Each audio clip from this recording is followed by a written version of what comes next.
دوستوں میں ہوں Zulqarnain Ahmed, the mirror of days میں آپ کا استقبال ہے۔ آج ایک اہم خبر پر نظر ڈالتے ہیں اتر پردیش کے بارہ بنکی میں شہید کی گئی مسجد پر۔ بھارتی ریاست اتر پردیش میں بی جے پی کی ریاستی حکومت نے 17 مئی کو 100 سالہ قدیم تاریخی مسجد بلڈوزر سے منہدم کر دی، جس کے نتیجے میں مسلم آبادی میں شدید غم و غصے کی لہر دوڑ گئی۔ الجزیرہ کے مطابق اتر پردیش کے علاقے بارہ بنکی میں مسجد غریب نواز المعروف کی تعمیر برصغیر میں انگریز دور میں ہوئی تھی۔ پیر کی دوپہر ہزاروں بھارتی پولیس اہلکاروں نے مسجد کا محاصرہ کیا اور مسلمانوں کے احتجاج کو کچلنے کے لیے علاقے میں کرفیو نافذ کر دیا، حتیٰ کہ کسی کو کھڑکی کھول کر باہر دیکھنے کی اجازت تک نہ دی گئی۔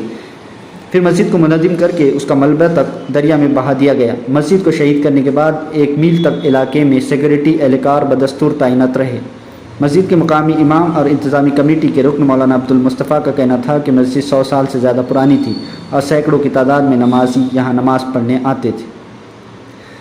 آل India Muslim Personal Law Board Uttar Pradesh سنی وقف بورڈ کی جانب سے رام سنی گھاٹ کی مسجد کے سلسلے میں الہ آباد ہائی کورٹ میں کیس دائر۔ All India Muslim Personal Law Board کے کارگزار جنرل سیکریٹری جناب مولانا خیال سیف اللہ رحمانی نے اپنے بیان میں کہا کہ 17 مئی 2021 کو رات کے اندھیرے میں مسجد غریب نواز معروف تحصیل والی مسجد واقع تحصیل رام سینی گھاٹ بارہ بنکی کو کسی بھی قانونی جواز کے بغیر پولیس کے ذریعے شہید کر دیا گیا تھا۔ یہ 100 سالہ قدیم مسجد اتر پردیش سنی سینٹرل وقف بورڈ میں درج ہے اور اس مسجد کے سلسلے میں کبھی بھی کسی قسم کا کوئی فرقہ وارانہ اختلاف بھی نہیں ہوا۔ مارچ میں ایس ڈی ایم بارہ بنکی نے مسجد کمیٹی سے مسجد کے اراضی سے متعلق کاغذات طلب کیے۔ اس نوٹس کے خلاف ہائی کورٹ سے رجوع کیا گیا۔ کورٹ نے 18 مارچ 15 دن کی جواب داخل کرنے کی مہلت دی۔ اس کے بعد 1 اپریل کو جواب بھی داخل کر دیا گیا۔ اس کے باوجود بھی ضلع افسران نے یک طرفہ کارروائی کرتے ہوئے قانون کو بالائے طاق رکھ کر اللہ کے اس گھر کو شہید کر کے کروڑوں مسلمانوں کے مذہبی جذبات کو زبردست ٹھیس پہنچائی، جس کی مذمت غیر مسلمین نے بھی کی۔ اس جانبدارانہ غیر منصفانہ اور غیر آئینی کارروائی سے پوری دنیا میں ایک بہت ہی غلط پیغام گیا۔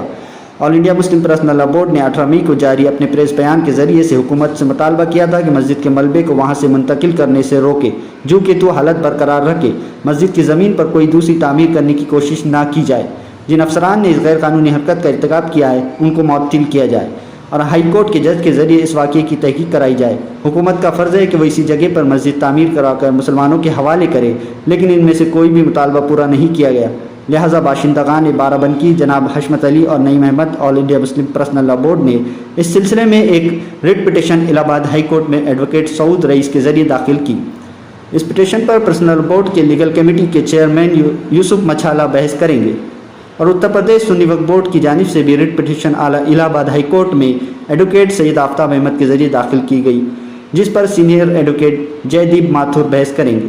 ان دونوں پٹیشنوں میں اس بات پر زور دیا گیا ہے کہ مقامی افسران کے ذریعے سے کی گئی انہدام کی کارروائی مکمل طور پر غیر قانونی، غیر آئینی اور غیر قانونی ہے اور رول آف لاء کی دھجیاں اڑائی گئی ہے، اور چونکہ مسجد کی زمین وقف ہے، اس وجہ سے مجسٹریٹ یا کسی بھی دوسرے افسر کو اس پر کارروائی کا کوئی بھی قانونی حق حاصل نہیں ہے، بلکہ ملک کے پارلیمنٹ کے ذریعے بنایا گیا وقف ایکٹ کے مطابق اس مسئلے کو وقف ٹریبونل کے ذریعے سے حل کیا جانا چاہیے تھا، جس کو مقامی افسروں نے بالکل ہی نظر انداز کر دیا۔ یاد رہے کہ اتر پردیش بھارت کی سب سے گنجان آبادی ریاست ہے، جہاں 2017 سے بی جے پی کی حکومت ہے اور انتہا پسند آدتیہ ناتھ یوگی وزیر اعلیٰ ہے، جو مسلمانوں کے خلاف متشدد سوچ رکھتے ہیں اور اپنے بیانات اور اقدامات میں اس کا اظہار بھی کرتے رہتے ہیں۔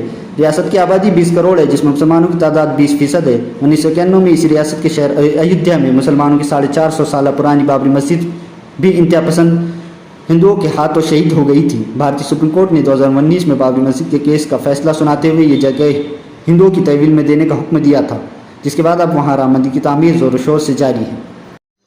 Dear friend, please like, share and subscribe my channel.